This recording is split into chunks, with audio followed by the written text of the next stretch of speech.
Welcome to our quick safety message about real standards on site. The standard that we want to discuss in this video is about what leaders allow, what they challenge, and what they fix in the moment. As usual, we start with a question. What if one exhausted worker is your highest risk hazard today? So, what if someone is so fatigued that they're a walking accident waiting to happen in your workplace? Here's what we need to understand. Fatigue is a safety issue, not a personal weakness.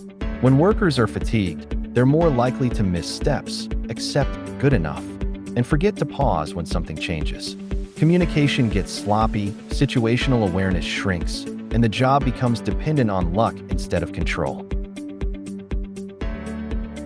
And what does fatigue do to the brain on the job? Here's the simplest way to frame fatigue.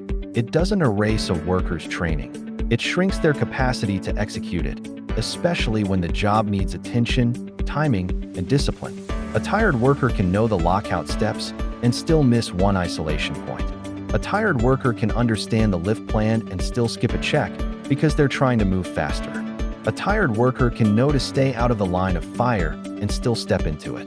That's why fatigue has to be treated like impairment in safety terms. If you wouldn't let someone work while impaired, you can't brush off fatigue just because it's common, because the risk isn't attitude, it's performance.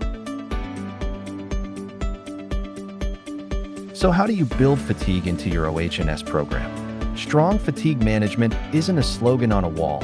It's something you design into the way work gets planned and supervised.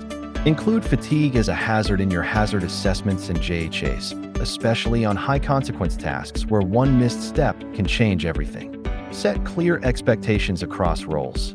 Workers speak up when they're not fit for duty, supervisors respond with practical controls, and employers manage the upstream risks like scheduling, staffing levels, overtime, and workload.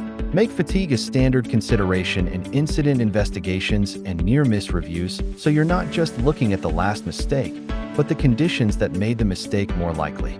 Train leaders to spot fatigue indicators and respond the same way every time. Supportive, consistent, and without shame, because people don't report what they think will be held against them. That's due diligence in real terms. You identified a predictable risk, you applied controls, and you verified the system is working before it becomes an incident. If you want Canadian OH&S help that shows up on the floor and in the field, not just in a binder, go to calgarysafetyconsultants.ca and connect with us.